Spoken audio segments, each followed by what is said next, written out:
Prosseguindo na interpretação do Apocalipse versículo por versículo, bom, agora vamos chegar num ponto, nesse capítulo 19, que nós temos que falar do arrebatamento da igreja pré-tribulacionista. Eu separei esse momento para estudar no capítulo 19, porque o capítulo 19 eu vejo como a grande evidência de que a igreja não pode ser arrebatada depois da grande tribulação. E nós veremos isso nesse ponto, no estudo desse capítulo. Por quê? Porque o capítulo 19, ele é uma sequência, ele prossegue pelo capítulo 20, claramente nós observamos isso, e o capítulo 19, ele mostra a igreja já em glória, com as suas vestes eternas, vestida de linho fino, ok? Então, se a igreja já está com as suas vestes eternas, significa que ela já ressuscitou. E os outros grupos acreditam que a igreja só ressuscitará e será arrebatada no início do milênio, Apocalipse capítulo 20, versículo 4. Mas para nós falarmos também sobre arrebatamento e pré-tribulacionismo, eu tenho que explicar duas coisas para vocês: o amilenismo e o dispensacionalismo. Todos os estudos da escatologia, ele se divide nesse ponto, tá bom? O amilenismo e o dispensacionalismo.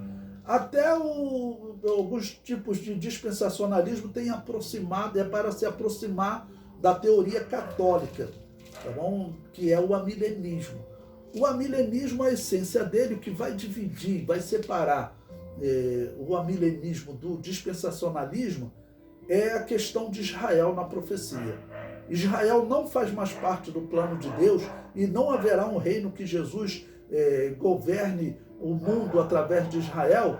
Esse é o pensamento do amilenismo. Esse pensamento nasceu na doutrina dos pais católicos, em especial Eusébio de Cesareia e depois outros, ok? E, claro, Agostinho de Hipona, né?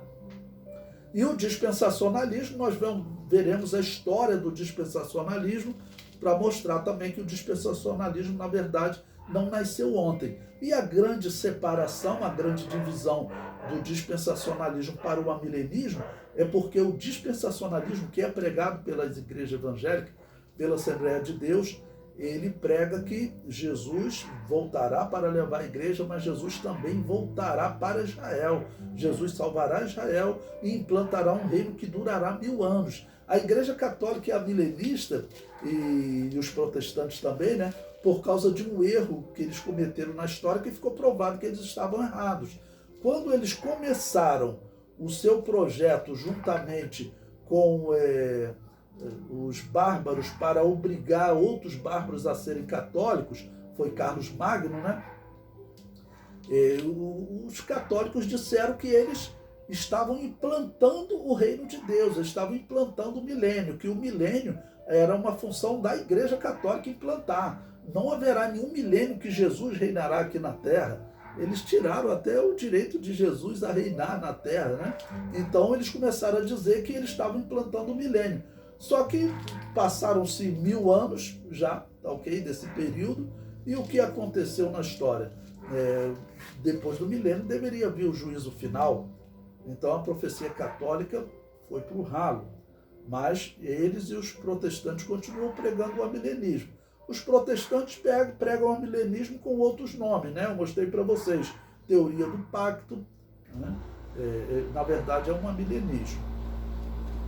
O versículo 6 de Apocalipse 19 diz: E ouvi como que a voz de uma grande multidão, e como que a voz de muitas águas, e como que a voz de grandes trovões que dizia: Aleluia, pois já o Senhor Deus Todo-Poderoso reina. Ou seja, mesmo antes de vir e destruir o reino do anticristo, no céu já está dizendo: o nosso Senhor reina. Ou seja, chegou o momento que nós vamos tomar o poder.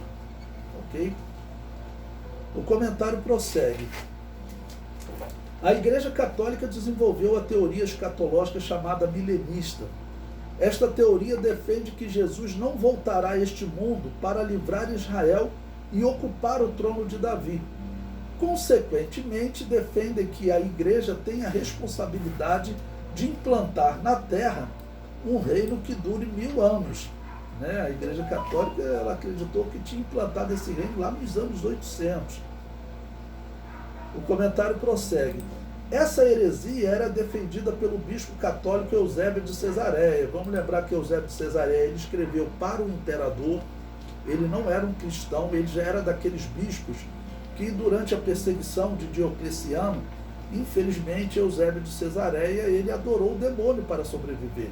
Porque a história diz, do governo de Diocleciano, todo cristão preso, ou ele adorava os demônios, ou ele era morto. A história comprova que Eusébio de Cesareia foi preso e ele sobreviveu. Tanto que ele está com Constantino organizando a igreja. E tanto que ele participou daquela implantação do incenso de Júpiter no culto católico. O símbolo do diálogo com o demônio foi colocado na igreja católica. Eusébio de Cesareia participava de cultos já com esse símbolo, né, do inferno. E ele vai, do seu livro História Eclesiástica, ele vai criticar, tá bom, aqueles que defendem que Jesus vai implantar um reino de 1000 anos na terra e vai reinar sobre Israel. Veja o que ele diz. No entanto, também Cerinto, é um homem que ele está criticando, né, que viveu cerca de 200 anos antes dele. Cerinto, por meio de revelações que diz serem escritas por um grande apóstolo, no meu entender que seria o apóstolo João, Cerinto teria tirado dos escritos do apóstolo João um ensino sobre um reino que duraria 1000 anos. Ele prossegue, apresenta milagres com a mentira de que lhe seriam sido mostradas por ministério dos anjos e diz que depois da ressurreição o reino de Cristo será terrestre e que novamente a carne que habitará em Jerusalém será escrava de paixões e prazeres. Como inimigo das Escrituras de Deus e querendo fazer errar, diz que haverá um número de 1000 anos de festa nupcial. Então veja que absurdo. Realmente a Bíblia diz que vai também carne herdar o milênio. Tanto que Isaías 65, ele fala claramente que o jovem, o homem de 100 anos vai ter a saúde do jovem, mas também diz que o pecador morrerá com 100 anos. Ou seja, vai haver pecador no milênio. A Bíblia diz que Jesus vai reger as nações com vara de ferro. Então, sim, a carne vai habitar. Israel, ele vai continuar nesse corpo que nós temos hoje. Israel vai estar convertido a Jesus, como a igreja hoje está convertida a Jesus. O comentário prossegue. A profecia é claro em afirmar que Israel se encontrará com Jesus no fim das 70 semanas de Daniel, que é o fim da grande tribulação. Ou seja, quando você interpreta, como o dispensacionalismo interpreta, né, que nós estamos vivendo a era da igreja, uma dispensação, depois o dispensacionalismo retorna às 70 semanas de Daniel, que são 7 anos, uma semana que resta, e esse 1 ano é a grande tribulação. Nós estudamos aí os números, vimos como esse período se divide em 2 períodos de 3 anos e meio, combinando com as 70 semanas de Daniel, que diz que o anticristo fará uma aliança com muitos por 7 anos, ou seja, por uma semana. Na metade da semana ele interrompe o culto de Israel, ele influencia no culto de Israel, tá ok? Então, nós vemos aí uma combinação perfeita do dispensacionalismo com